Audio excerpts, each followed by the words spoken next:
Everyone, स्वागत है आप सबका आपके अपने फ्रेंड जोन में। So today we are talking about Kushal Tandon and Shivangi Joshi weird relationship and unexpected breakups. बात करें अगर कुशाल और शिवांगी के दोनों की रिलेशन की, तो ये दोनों एकदम एक जैसे हैं। दोनों की हरकतें काफी सिमिलर है। दोनों ही अपने फैन को इल्यूजन में डालते हैं, काम निकलवाते हैं, काम खत्म हो गया तो टाटा बाय बाय। इनका काम है फेक रिलेशनशिप रखना। जब तक शो चल रहा है तब तक शो चलेगा तो आपको ऐसे दिखाएगी कि इनसे ज्यादा प्यारा, अच्छा, लवी डवी दूसरा कोई पार्टनर हो ही नहीं सकता। और जैसे शो खत्म तो काम खत्म, काम खत्म तो टाटा बाय बाय। इन दोनों का ही एक यूनिक पैटर्न रहा है। जब से ये लोग टीवी इंडस्ट्री में आए हैं तब से इन दोनों ने अपने को एक्टर को डेट करना, वो भी तब तक जब तक शो चल रहा है, लोगों के आगे फेम हासिल करना। और जब लोग इन्हें पसंद करने लगते हैं, इनकी जोड़ी सबसे बेस्ट मानने लगते हैं, वैसे सडनली ये यू टर्न खा जाते हैं क्योंकि शो खत्म हो गया। और अगर शो खत्म हो गया तो इन्हें किसी से कोई फर्क नहीं पड़ता। फिर ये एक दूसरे से ब्रेकअप करके अपनी अपनी लाइफ में आगे बढ़ने लगते हैं नए शो की तरफ।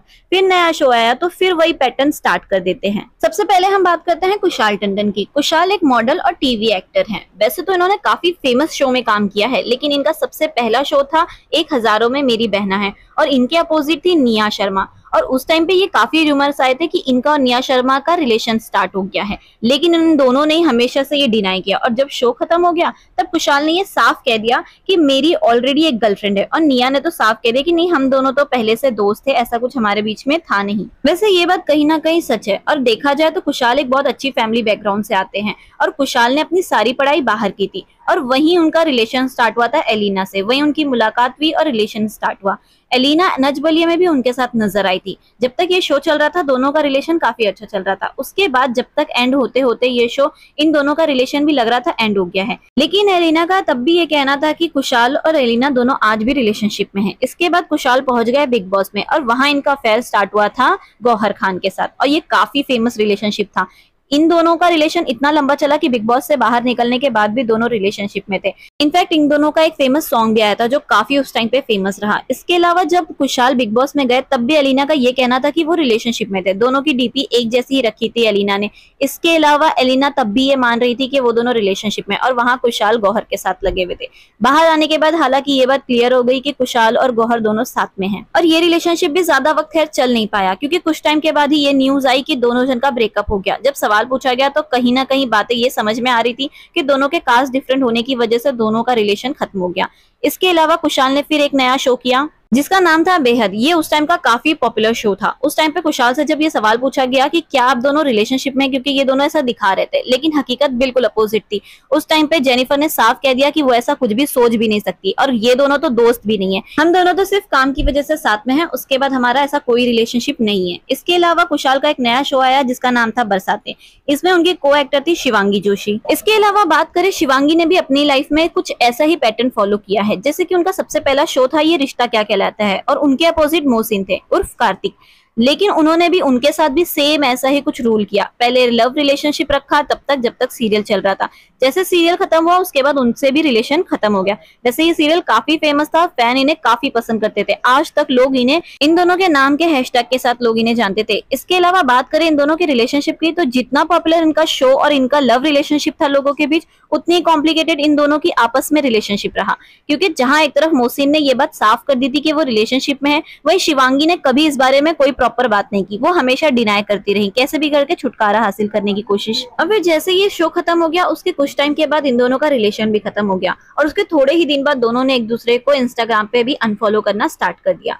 इसके बाद शिवांगी का एक नया शो आया बालिका वधू 2। इस सीरियल में उनके अपोजिट थे रणदीप रॉय। वैसे तो ये शो ज्यादा टाइम चला नहीं, 7 महीने ही खाली चला, लेकिन इन दोनों के 7 महीने ऐसे लग रहे थे दोनों एक दूसरे को डेट कर रहे हैं। लेकिन जब दोनों से पूछा गया तो दोनों ने साफ डिनाई कर दिया कि ऐसा कुछ भी नहीं है। लेकिन इन दोनों का बिहेवियर साफ देख कर नजर आ रहा था कि दोनों एक दूसरे के साथ कहीं ना कहीं लवी डवी में है। लेकिन इसके शो खत्म होने के फौरन बाद ही रणदीप ने शिवांगी को ब्लॉक कर दिया, और फौरन ही उनके जितने फोटोज, वीडियोस, इसके अलावा कोलैबोरेशन थे वो सब भी डिलीट कर दिया। लोगों का तो ये भी मानना था कि जरूर शिवांगी ने ऐसा कुछ किया है जिसकी वजह से रणदीप ने इतना बड़ा स्टेप लिया। वैसे जाहिर सी बात है जब कुछ हुआ नहीं है तो ऐसा करने के पीछे की वजह क्या हो सकती है? जाहिर सी बात है कोई ना कोई वजह हुई होगी, तभी तो रणदीप ने ये सब किया। इसके बाद शिवांगी ने नेक्स्ट शो किया कुशाल के साथ बरसाते। अब इन दोनों की केमिस्ट्री यहीं से साफ नजर आ रही थी, लेकिन जब दोनों से पूछा गया तो कुशाल ने तो कहा कि हाँ उनका किसी के साथ रिलेशन है, लेकिन शिवांगी ने गोल मोल घुमा फिरा के अपना पल्ला फिर से झाड़ लिया। लेकिन जाहिर सी बात है लोग इतने बेवकूफ है नहीं, साथ में घूमना फिरना, वेकेशन साथ में एंजॉय करना, इसके अलावा हर जगह दोनों का साथ दिखना, दोनों को साथ में रहना, एक दूसरे से बातें करना, कमेंट पास करना, ये सब साफ नजर आ रहा था कि दोनों रिलेशनशिप में हैं। लेकिन जाहिर सी बात है दोनों में से किसी ने एक दूसरे का नाम नहीं लिया, तो किसी ने कुछ सवाल किया ही नहीं। लेकिन उसके बाद अब बवाल ये हो चुका है कि कुशाल ने कुछ टाइम पहले सुबह के 4 बजे एक पोस्ट डालते हुए, ट्वीट करते हुए ये कहा कि वो शिवांगी के साथ ब्रेकअप कर रहे हैं। सवाल ये उठता है कि जब आपने ऑफिशियली शिवांगी का नाम लिया नहीं तो ब्रेकअप करने के टाइम पे नाम क्यों लिया? अब लोगों का यहाँ ये भी सवाल उठता है कि अचानक से अब क्यों? जब 5 महीने पहले आप दोनों का ब्रेकअप हो चुका है तो पहले कह देना चाहिए था। अब वो भी जब शिवांगी का इतना बड़ा दिन आने वाला है, यानी नेक्स्ट डे शिवांगी का एक शो आने वाला है जिसका नाम है बड़े अच्छे लगते हो सीजन 4। अब ऐसे टाइम पे आप सडनली ये रिवील करते हो कि आपका शिवांगी के साथ ब्रेकअप हो चुका है, तो रीजन क्या बनता है? क्या आप लाइमलाइट बटोरना चाहते हो? अब जाहिर है लोगों का ये सवाल तो करना बनता था और वही हुआ भी। लोगों ने ताबड़तोड़ कुशाल के ऊपर सवाल करना स्टार्ट कर दिया। अब जैसे कि आप सब अच्छे से जानते हो कि दोनों का पैटर्न क्या रहा है शुरू से, रिलेशनशिप में आना, शो तक का, शो खत्म होने के बाद रिलेशनशिप खत्म हो जाना। अब ये सारी चीजें जाहिर सी बात है करने के टाइम पे शिवांगी ने भी यही सोचा होगा कि पहले मैं शो करूंगी, अच्छे से रिलेशनशिप चलाऊंगी, उसके बाद शो खत्म हो जाएगा तो रिलेशनशिप खत्म हो जाएगी। और यही वजह से काफी शिवांगी को भी लोग हेट कर रहे हैं, क्यों? क्योंकि उनकी ये पैटर्न लोगों को भी समझ में आने लगा है और लोग उन्हें प्ले गर्ल कहने लगे हैं। इसके अलावा कुशाल को भी लोग काफी हेट कर रहे हैं। जैसे कि कुशाल के बारे में ये कहा जाता है कि कुशाल भी काफी शो करते हैं और रिलेशनशिप रखते हैं, उसके बाद खत्म कर देते हैं। अब ऐसे टाइम पे आपका जब 5 महीने पहले ब्रेकअप हो चुका है तो आपने इतने टाइम से क्यों कुछ नहीं कहा? बीच में भी 4 महीने पहले भी आपने उसे कमेंट किया, स्वीट कहा, उसकी बर्थडे पे भी ट्वीट किया। अब जब आपका इतने सारे कमेंट चल रहे थे, प्यार भरे मैसेज चल रहे थे, तब आपने ये क्यों नहीं रिवील किया? और आज जब शिवांगी का इतना बड़ा टाइम है, एक तरफ उनकी बहन की शादी है और दूसरी तरफ उनका नया शो आने वाला है, तो ऐसे टाइम पे आप अपने आप को इम्पोर्टेंस देकर क्या साबित करना चाह रहे हो? जाहिर सी बात है ऐसे टाइम पे आप ट्वीट कर रहे हो, वो भी ऐसे आपने 4 बजे सुबह के ट्वीट किया, मैसेज किया और सडनली डिलीट कर दिया। आपको क्या लगता है कि कोई आपके ट्वीट नहीं देखेगा, आपके मैसेजेस नहीं देखेगा? ऑब्वियस सी बात है आपके इतने बड़े फॉलोवर्स है, किसी ना किसी की तो नजर पड़ेगी। तो बाबू एक बार आपको दोबारा सोचना चाहिए था इस टॉपिक पे। और जाहिर सी बात है वही हुआ, लोगों ने देखा और इसको वायरल कर दिया। वैसे तो अभी इन दोनों के दिमाग की और दिल की बातें ये दोनों ज्यादा बेहतर अच्छे से जान सकते हैं, लेकिन लोगों को जो समझना था वो लोग समझ चुके हैं। जो उन लोगों को लगाना था, अज्यूम करना था, लोगों ने अज्यूम कर लिया। बाकी आपका क्या कहना है इन दोनों के इस वियर्ड से रिलेशनशिप के ऊपर? सो या दैट्स इट माय वीडियो। आपको वीडियो कैसी लगती है कमेंट में जरूर बताइएगा, और हाँ अगर वीडियो अच्छी लगती है तो please like, share and subscribe करें। Thank you.